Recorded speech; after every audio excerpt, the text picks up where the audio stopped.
चलिए आइए आज हम आपको कंटिन्यू करते हैं, है ना।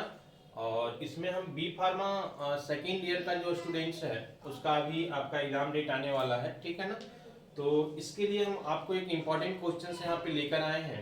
एक्चुअली बहुत लोग को इंक्वायरी था कि ये जो इस टाइप का एक क्वेश्चन है ये आपको 2 साल प्रीवियस ईयर में पूछा गया है, ठीक है ना। 2 इयर्स ऑलरेडी पूछा गया है कंसिक्वेंटली। तो यहाँ पे ध्यान दीजिएगा कि इस टाइप का क्वेश्चन पूछने का बहुत ज्यादा चांसेस बनता है, ठीक है। तो ये क्वेश्चन है किस टॉपिक का, तो ये आपका एक थ्योरेटिकल टॉपिक्स है जिसमें आपको है ना, आपको हम बुक भी सेंड किए थे और बोले थे कि आप थ्योरी वाला पार्ट को कवर कर लीजिए, ठीक है। तो वहां पे एक जो है ना, काई स्क्वायर टेस्ट हम लोग को पढ़ना होता है। जिस तरह से हमारा स्टूडेंट्स टी टेस्ट पढ़ना होता है उसी तरह से काई स्क्वायर टेस्ट हमारा पढ़ना होता है वहां पे, ठीक है ना। तो उसी से ये क्वेश्चंस आपको दिया गया है, ठीक है। आपको 2 बार पूछा गया इसलिए आपका क्वेश्चन इंपॉर्टेंट हो गया है। बहुत लोगों का इंक्वायरी था कि सर इस टाइप का क्वेश्चंस एक बता दिया जाए, ठीक है ना। तो आइए देखिए हम देखते हैं कि इसको कैसे सॉल्व करते हैं। बहुत सिंपल है क्वेश्चन, हम आपको बोर्ड पे लिख दिए हैं ताकि आपको पता चल जाए कि क्वेश्चंस कौन सा है ना। हालांकि इसको हमको इरेज करना होगा तभी हम आगे आपको बता पाएंगे, ठीक है। तो ध्यान दीजिए करना क्या है। बोला जा रहा है कि 2 तरह का ट्रीटमेंट है, एक आपका न्यू ट्रीटमेंट है और एक है ना कन्वेंशनल ट्रीटमेंट है जो कि पहले का ट्रीटमेंट पुराना जो चलते आ रहा है, ठीक है। और एक न्यू ट्रीटमेंट किया गया है। बोला गया है कि जो हमारा ट्रीटमेंट करने के बाद जो कंडीशंस है कुछ ऐसा है जो आपको दिया गया है। क्या कंडीशन है कि न्यू ट्रीटमेंट में हमारा फेवरेबल कितना है 140 और नॉन फेवरेबल कितना है 30, टोटल कितना हो गया 170, दोनों को ऐड करेंगे, ठीक है।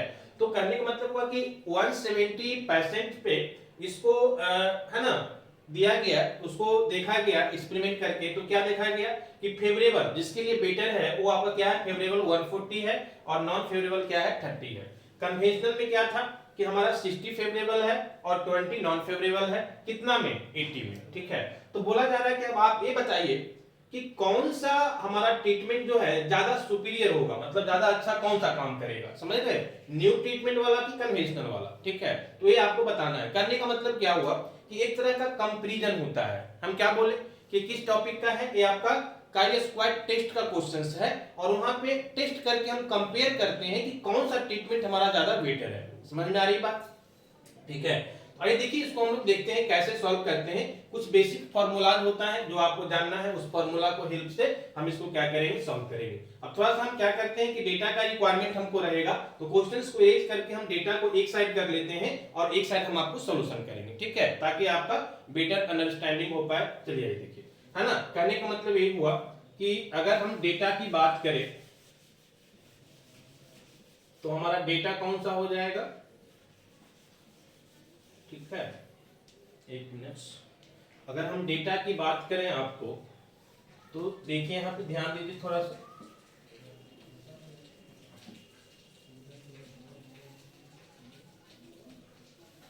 है ना।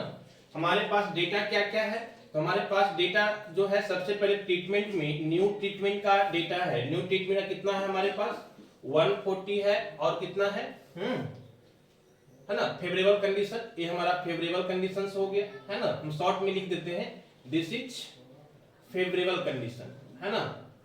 और दूसरा हमारा क्या है नॉन फेवरेबल, जिसको एनएफ से लिख देते हैं।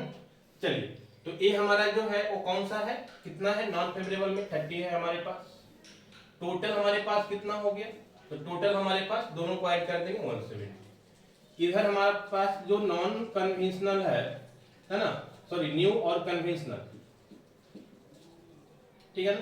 कन्वेंशनल में हमारे पास कितना डेटा है, एक तो हमारे पास फेवरेबल में 60 है, नॉन फेवरेबल में आपके पास 20 है और टोटल आपके पास 80 है। क्लियर है ना। चलिए इसका अगर हम टोटल देखें, है ना, फेवरेबल टोटल कितना हो गया, तो दोनों को ऐड करेंगे तो 200 हो जाएगा हमारे पास, और यहाँ भी दोनों को ऐड करेंगे तो 50 हो जाएगा, और यहाँ दोनों को ऐड करेंगे तो 250 हो जाएगा। चलिए आइए सबसे पहले हम समझते हैं कि कैसे इसको सॉल्व करेंगे। ध्यान दीजिएगा थोड़ा सा मेरी बातों पे। करना क्या है, कुछ बेसिक फॉर्मूला होता है ना। क्या होता है हम आपको बताएंगे। सबसे पहले हम यहाँ पे है ना एक फॉर्मूला हमारे पास जो होता है वो होता है एक्सपेक्टेड वैल्यू का। एक्सपेक्टेड वैल्यू का मतलब हुआ 2 तरह का वैल्यू है। एक हमारे पास ऑब्जर्व वैल्यू है जो कि हम करके देखें कि क्या हो रहा है, ऑब्जर्व किए कि हमको है ना ट्रीटमेंट करने के बाद क्या इफेक्ट हुआ, दिस इज ऑब्जर्व वैल्यू। एक हुआ एक्सपेक्टेड वैल्यू, है ना। एक्सपेक्टेड का मतलब कि आगे इसका क्या रिजल्ट हो सकता है, क्या हम उससे एक्सपेक्ट कर सकते हैं, ठीक है, दैट इज एक्सपेक्टेड वैल्यू। तो दो तरह का वैल्यू होता है, ऑब्जर्व वैल्यू और एक्सपेक्टेड वैल्यू, ठीक है ना। इसके पहले आपको एक चीज और जानना है, हाइपोथेसिस और नॉन हाइपोथेसिस। बात समझ में आ रही है ना। तो यहाँ पे जो हम बात करते हैं वो नॉन हाइपोथेसिस का बात करते हैं, जिसमें हम एच नोट से डिनोट करते हैं। बात समझ में आ गया। तो दो तरह का हमारा जो वैल्यू होता है ना, एक को हम बोलते हैं कि नॉन हाइपोथेसिस और एक को हम लोग बोलते हैं, है ना, अल्टरनेटिव हाइपोथेसिस, ठीक है। तो समझिएगा क्या होता है। जैसे देखिए मेरी बात को समझिए, एक होता है हमारे पास नॉन हाइपोथेसिस, है ना, जिसको हम लोग डिनोट करते हैं एच नॉट से। कैसे डिनोट करते हैं, एच नॉट से। और दूसरा हमारे पास होता है alternative, this is alternative hypothesis. बात समझ में आ रही है। और इसको हम लोग डिनोट करेंगे एच ए से। ए से अल्टरनेटिव हो गया, और जीरो, नॉट, नॉट का मतलब जीरो होता है ना, तो नॉट, है ना, नॉन हाइपोथेसिस, ठीक है। दो तरह का हाइपोथेसिस को हम लोग क्या करते हैं, यहाँ पे एज्यूम करते हैं, है ना।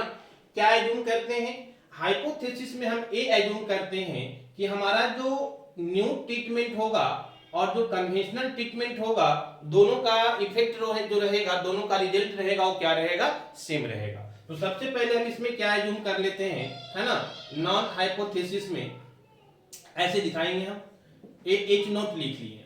एच नॉट लिखने का मतलब है, एच नॉट लिखने का मतलब है कि हम क्या मान रहे हैं, एच नॉट क्या, नॉन हाइपोथेसिस। और नॉन हाइपोथेसिस में हम क्या मान रहे हैं कि हमारा जो न्यू ट्रीटमेंट है ना, न्यू जो हमारा ट्रीटमेंट है, that will be equal to conventional, है ना, दिस इज कन्वेंशनल ट्रीटमेंट। समझ में आ रही बात। हम क्या मान रहे हैं कि हमारा जो नॉन हाइपोथेसिस में हम ये एज्यूम कर रहे हैं कि हमारा जो न्यू ट्रीटमेंट है ना, that will be equal to क्या है, हमारा कन्वेंशनल ट्रीटमेंट है। चलिए आइए, दूसरा हमारे पास क्या है, अल्टरनेटिव हाइपोथेसिस, जिसको हम एच ए से डिनोट किए हैं। और इसमें हम क्या मानेंगे, इसके उल्टा, कि हमारा जो न्यू ट्रीटमेंट है, हमारा जो न्यू ट्रीटमेंट है, that will not equal to conventional treatment. बात समझ में आ रही कि हमारा जो न्यू ट्रीटमेंट है वो हमारा कन्वेंशनल के इक्वल नहीं है, मतलब दोनों में डिफरेंस है। बात समझ में आ रही है। अब डिफरेंस में हम लोग देखेंगे कि कौन बेटर है, लेकिन ये पहले हम लोग क्या कर लेते हैं, एज्यूम कर लेते हैं। चलिए आइए अब हम लोग आगे बात करते हैं, ठीक है। इसका थ्योरी वाला पार्ट आप कवर कर लीजिएगा, हम ऑलरेडी आपको बुक भेज चुके हैं, है ना, सेंड कर चुके हैं कहां से कवर करना है, ठीक है। चलिए आइए, क्वेश्चंस में आपको दिक्कत नहीं होगा, आपको समझ में आएगा। बस आपको पहला पार्ट में क्या करना है कि दो तरह का हम हाइपोथेसिस को एज्यूम करते हैं। एक को बोलते हैं नॉन हाइपोथेसिस, जिसमें हम ये मान लेते हैं कि हमारा न्यू ट्रीटमेंट किसके इक्वल है, कन्वेंशनल ट्रीटमेंट, दोनों सेम है। और हम एक अल्टरनेटिव हाइपोथेसिस है जिसमें हम मानते हैं कि दोनों सेम नहीं है। क्लियर है यहां तक बात। चलिए अब क्या करते हैं, एक टेबल बनाते हैं, है ना। अब हम लोग एक टेबल बनाते हैं। टेबल में देखिए कैसे बनाएंगे, थोड़ा सा, है ना, स्पेस का दिक्कत हो जा रहा है, तो ये क्वेश्चंस भी आपके पास रहेगा तभी आप समझ पाएंगे। चलिए सबसे पहले हम लेते हैं ऑब्जर्व वैल्यू। क्या लेते हैं हम, ओ से क्या हुआ, ऑब्जर्व वैल्यू, ठीक है। उसके बाद हम लेते हैं एक्सपेक्टेड वैल्यू, कौन सा, एक्सपेक्टेड वैल्यू, ठीक है ना। उसके बाद हम लेते हैं observe value minus expected value. क्यों ले रहे हैं, क्योंकि सबका कैलकुलेशन का रिक्वायरमेंट है, आगे हम देखेंगे, ठीक है ना। फिर हम क्या लेते हैं, तो o माइनस ई का स्क्वायर, दोनों का स्क्वायर। और लास्ट में हम लोग क्या लेते हैं, तो o मतलब ऑब्जर्व वैल्यू और एक्सपेक्टेड वैल्यू, ठीक है ना, के स्क्वायर और अपॉन, इसको हम क्या कर देंगे, ई से, ई मतलब एक्सपेक्टेड वैल्यू से डिवाइड करते हैं, ठीक है। तो ये हमारे पास एक टेबल होता है, इसको बनाना है। समझ में आ रही बात। चलिए सबसे पहले लेना है ऑब्जर्व वैल्यू। ऑब्जर्व वैल्यू देखिए मेरे पास कौन कौन सा है, हमारे पास 140 है, हमारे पास क्या है 30 है, हमारे पास क्या है 60 है, हमारे पास क्या है 20 है। समझ में आ रही बात। तो इस तरह से जो है हम ऑब्जर्व वैल्यू को यहाँ पे डिफाइन करेंगे। सबसे पहले कितना मेरे पास है ना, तो सबसे पहले हमारे पास है 140, ऑब्जर्व में फेवरेबल में कौन कौन है 140 और 60। तो ऑब्जर्व में हमारे पास फेवरेबल में 140 और 60 है, ठीक है ना, तो 60 ले लीजिए। फिर नॉन फेवरेबल में हमारे पास कौन कौन वैल्यू है, दैट इज 30 एंड 20। तो नेक्स्ट हमारे पास दो और वैल्यू है, कौन कौन 30 एंड 20। क्लियर है बात यहां तक? चलिए समझिए अब क्या बोलना चाह रहे हैं। अब हम निकालना है एक्सपेक्टेड वैल्यू। हम एक्सपेक्टेड वैल्यू कैसे निकालेंगे, तो हमारे पास 4 ऑब्जर्व वैल्यू है तो 4 एक्सपेक्टेड वैल्यू भी मेरे पास होगा, समझ रहे हैं? तो इसी के हेल्प से हम एक्सपेक्टेड वैल्यू को निकालेंगे। समझ में आ रही बात? चलिए ध्यान दीजिए क्या करना है हमको। हाँ, अभी हम बताएंगे कि ये सारा वैल्यू हम क्यों निकाल रहे हैं, क्योंकि फॉर्मूला पे हमारा यूज होगा इसका, है ना। तो हम निकालने जा रहे हैं एक्सपेक्टेड वैल्यू, पहला के लिए निकाल रहे हैं, फर्स्ट के लिए। तो उसको हम लिखेंगे E1। E1 का मतलब हुआ एक्सपेक्टेड वैल्यू 1, पहला के लिए, ठीक है ना। इसका ध्यान रखिएगा कैसे निकालते हैं। इसको निकालने का तरीका है कि टोटल जो रो में वैल्यू है, देखिए ये तो रो है और ये क्या है, कॉलम है। हम इसके लिए निकाल रहे हैं ना, तो इसके लिए ये क्या कहलाएगा, रो, और ये क्या कहलाएगा, कॉलम। तो रो का जो टोटल हमारा वैल्यू है ना, उसको लिखेंगे 170, और कॉलम का जो टोटल वैल्यू है उसको इनटू करेंगे 200 और डिवाइडेड बाय टोटल जो हमारा परसेंट है। टोटल परसेंट देखिए आप क्वेश्चन में लिखा हुआ था, है ना, ऐसे यहां भी आपको लिखा हुआ है टोटल परसेंट कितना है हमारे पास 250। बात समझ में आ रही है? तो इसको हम क्या करेंगे 250 से हम डिवाइड कर देंगे। बात समझ में आ रही है? और एक टोटल जो परसेंट होता है ना, इसको हम लोग कैपिटल एन से डिनोट करते हैं। किसे डिनोट करते हैं, कैपिटल एन से। कैपिटल एन का मतलब क्या हुआ कि हम जितना टोटल परसेंट पे जो हम अपना एक्सपेरिमेंट कर रहे हैं, जो ऑब्जर्वेशंस कर रहे हैं, वो टोटल परसेंट हमारा कितना कहलाता है, एन से डिनोट करते हैं। चलिए, तो इस तरह से हम E1 का वैल्यू निकाल लेंगे। यहाँ पे आप कैलकुलेशन करेंगे तो कितना आ जाएगा, दिस इज, है ना, 0 0 कैंसिल हो जाएगा आपका, है ना, और 5 से करेंगे तो 5 4 जा 20, फिर 5 5 जा आपका इतना आ जाएगा, ठीक है। तो कितना वैल्यू आ गया आपके पास, कैलकुलेट करने के बाद 170 इंटू, सॉरी 20 नहीं, ये 200 है ना, ध्यान दीजिएगा। क्या हम बोले कि टोटल जो रो का वैल्यू है दैट इज 170, और टोटल जो कॉलम का वैल्यू है दैट इज 200। तो दिस इज 200। समझ में आ रही बात? तो ये हमारा करेंगे तो हमारे पे 40 आ जाएगा, है ना, ये 0 0 कैंसिल हो गया, 5 5 जा 25, है ना, और ये हमारा 5 4 और 0 आ जाएगा, ठीक है ना। फिर इससे हम मल्टीप्लाई करेंगे तो हमारा 8 आ जाएगा, ठीक है, और 17 इंटू 8 करेंगे तो 136। तो कहने का मतलब ये हुआ कि हमारा E1 का वैल्यू कितना आ गया, 136 आ गया। समझ में आ रही बात, है ना। मल्टीप्लाई कर लीजिएगा, 7 8 जा 56 का 6 5 कैरी करेगा, और 8 और 5 30, 136। क्लियर है? चलिए, तो ये हमारा E1 का वैल्यू आ गया। E1 का वैल्यू कितना आ गया, 136। हम यहाँ पे लिख देंगे, ये मतलब एक्सपेक्टेड वैल्यू 1, ठीक है। हम पहले ही बोल दिए कि 4 हमारे पास ऑब्जर्व वैल्यू है 4, तो 4 हम एक्सपेक्टेड वैल्यू भी निकालेंगे। कैसे निकालेंगे, तो जिसका भी लेंगे, जैसे 140 का ले रहे थे तो 140 का रो का टोटल वैल्यू, रो का टोटल कितना है 170, और कॉलम का टोटल कितना है 200, दोनों को मल्टीप्लाई करेंगे और जो टोटल वैल्यू है परसेंट का, उससे हम क्या करेंगे, डिवाइड करेंगे, ठीक है। चलिए, अब E2 कैसे निकालेंगे, ध्यान दीजिएगा यहाँ पे मेरी बात को, है ना। नेक्स्ट में हमको E2 निकालना है। E2 का मतलब इसके लिए निकालना है, ठीक है ना। तो ये कैसे निकालेंगे, तो देखेंगे 60 का टोटल रो में कितना है 80 है, तो 80 हो जाएगा हमारा। इसके 60 के कॉलम में कितना टोटल है 200, तो इंटू 200 कर देंगे, है ना, अपॉन जो टोटल हमारा वैल्यू है n, उसको क्या करेंगे, डिवाइड, है ना। तो n हमारा कभी चेंज नहीं होगा, n हमारा जो है वही रहेगा। आप इसको इस तरह से बोल सकते हैं कि E का निकालने का फॉर्मूला हो गया कि total row into total column upon total number of percent. आप इस फॉर्मूला के अकॉर्डिंग भी बात कर सकते हैं, बात तो वही है ना। देखिए, टोटल रो में हम क्या ले रहे हैं, 60 के लिए निकाल रहे हैं ना, तो टोटल रो में हमारा कितना है 80 है, तो 80 लेनी है। टोटल कॉलम में कितना है 200, तो 200 ले लिए। टोटल जो परसेंट है n का वैल्यू 250, तो 250 ले लिए। अब इसको सॉल्व कर दीजिए। आप इसको सॉल्व करेंगे तो कितना आ जाएगा, दिस इज 0 0 कैंसिल, 5 5 जा 25 और 5 4 जा 20, ठीक है। आप इससे करेंगे तो 16 5 जा 80 होता है ना, और 16 4 जा 64। तो कहने का मतलब E2 का वैल्यू हमारा कितना आ गया, 64 आ गया, ठीक है। तो E2 का वैल्यू हम कितना लिख देंगे, 64। इसी तरह से आप 30 के लिए भी और 20 के लिए भी कैलकुलेट कर लेंगे। आई थिंक आपको समझ में आ गया होगा चीजें, ठीक है ना। चलिए तो हम कैलकुलेट करते हैं कितना आ रहा है E3 का वैल्यू। E3 कैसे करेंगे, E3 हमारा कौन सा है 30 है, तो 30 यहाँ पे है। इसके लिए रो का वैल्यू कितना है 170, तो फिर से हमारा 170 हो जाएगा इनटू इसके लिए 30 के लिए कॉलम कितना है 50, n है 50। देखिए हमारा जो कॉलम है ना, इसके लिए तो टोटल कितना है 50 है, तो ये हमारा हो जाएगा 50 अपॉन 250, तो कभी चेंज नहीं होगा क्योंकि n का वैल्यू तो सेम ही रहेगा, तो ये हमारा 250।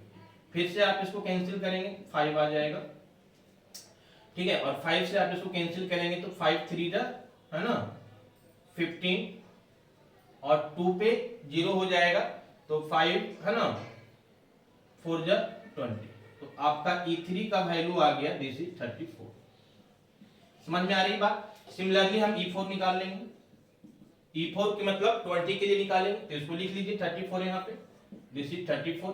20 के लिए है ना टोटल रो में 80 इनटू टोटल कॉलम में 50 और टोटल n का वैल्यू तो चेंज होगा नहीं, ये आपका कैंसिल हो जाएगा 5 से, और यहाँ करेंगे तो 16, तो E4 का वैल्यू हमारा कितना आ गया 16 आ गया।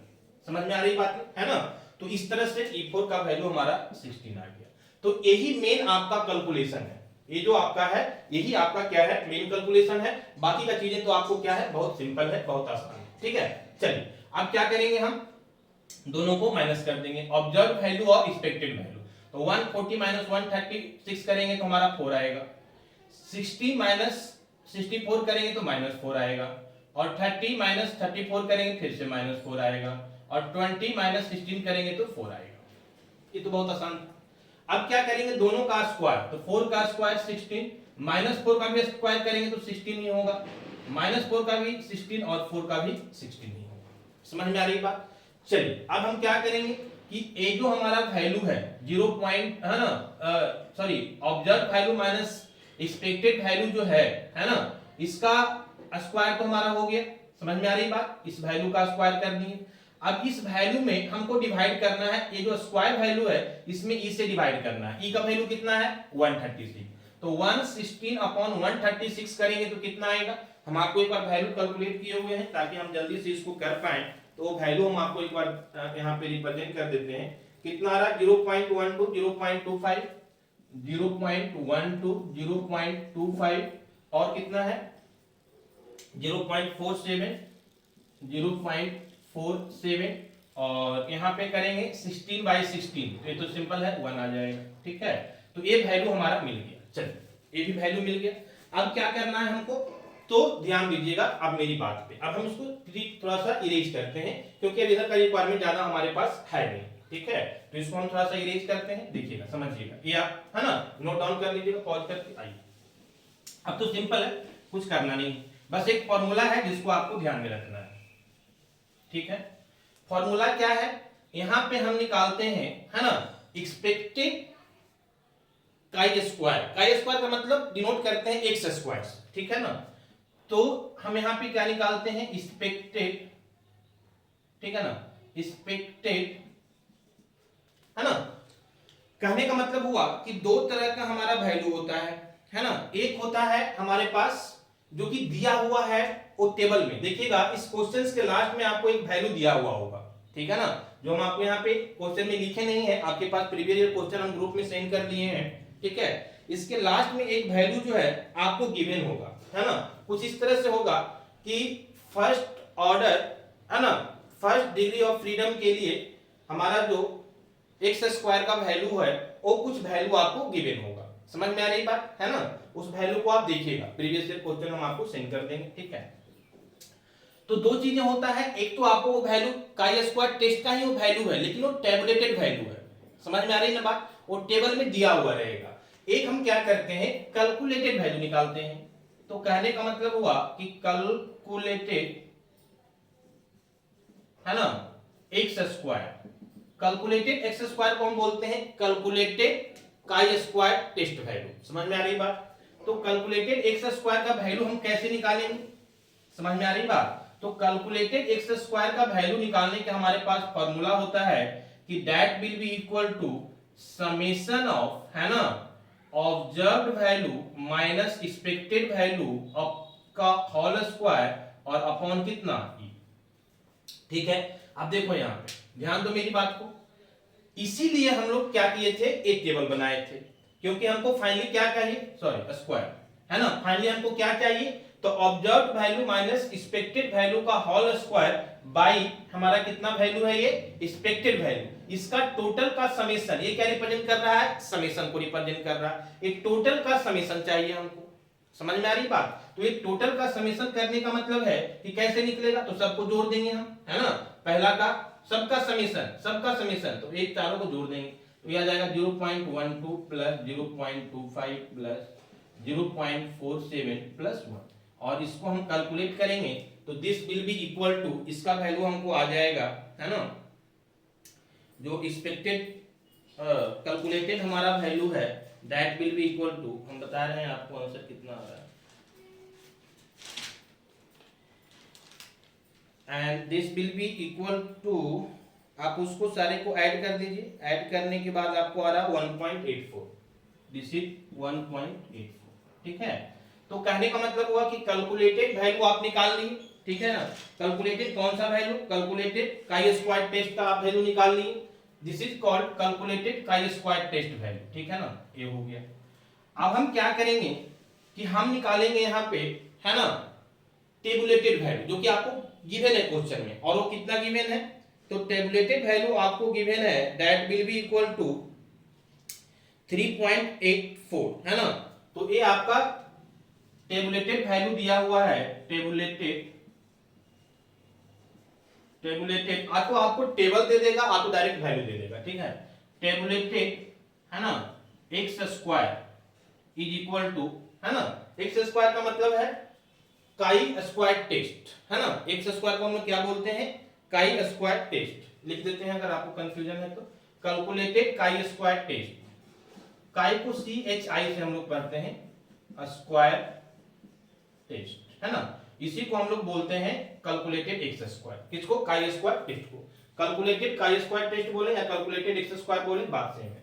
सिमिलरली वो हो गया टेबुलेटेड एक्स स्क्वायर, इसका वैल्यू आपको दिया हुआ है 3.84, समझ में आ रही बात, है ना, और आपको देखना है कि अगर टेबुलेटेड वैल्यू हमारा कैलकुलेटेड वैल्यू से ज्यादा हो जाए, ठीक है, तो हम किसको एज्यूम करते हैं, हम एज्यूम करते हैं, है ना, नॉन हाइपोथेसिस को, बस इतना ध्यान में रखना है कि अगर हमारा कैलकुलेटेड वैल्यू, है ना, जो हमारा टेबुलेटेड वैल्यू है वो ग्रेटर हो जाए किससे, कैलकुलेटेड वैल्यू को, तो हम किसको एज्यूम करेंगे, नॉन हाइपोथेसिस को। इसीलिए हम लोग पहले दो तरह से चीजों को मान लेते हैं, एक नॉन हाइपोथेसिस और एक अल्टरनेटिव हाइपोथेसिस, समझ रहे हैं ना।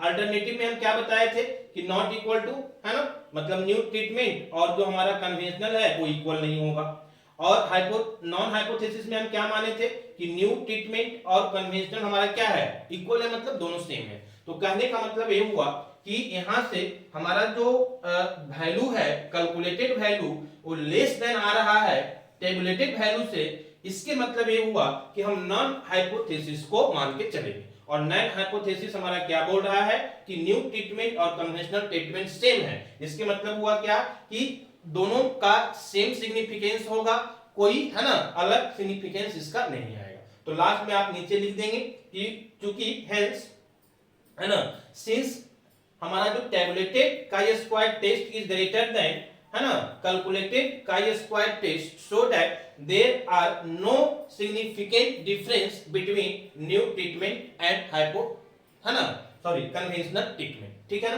तो ये चीज को ध्यान में रखिएगा और इस तरह से आप इसको सॉल्व कर सकते हैं। सेम क्वेश्चंस एक आपको दिया हुआ है ना, प्रीवियस ईयर में सेम टाइप का क्वेश्चंस है, बस स्टेटमेंट को थोड़ा सा चेंज कर दिया है, आपको डेटा को चेंज कर दिया है, बाकी सारा चीज सेम है, समझ में आ रही है ना बात। तो आप उसको सॉल्व कीजिएगा, अगर किसी तरह का परेशानी होगी, कोई दिक्कत होगा तो आप कमेंट कीजिएगा, इसमें भी अगर कहीं कोई दिक्कत है तो आप कमेंट कीजिएगा, आप बोलिएगा, वहां पे हम आपको फिर से समझाने की कोशिश करेंगे, क्योंकि ये आपके लिए न्यू है, फर्स्ट टाइम है, और इसका थ्योरी पेपर आप कवर कर लीजिए, है ना। न्यूमेरिकल्स में अगर कहीं किसी में और प्रॉब्लम है तो आप बताइएगा, हम जरूर आपका हेल्प करेंगे वीडियो के थ्रू, ओके। और इसको थोड़ा आप लोग शेयर कीजिए, लाइक कीजिए, कमेंट कीजिए, जहां भी किसी भी तरह का छोटा सा भी अगर आपको डाउट भी आता है तो आप जरूर कमेंट कीजिए, ओके।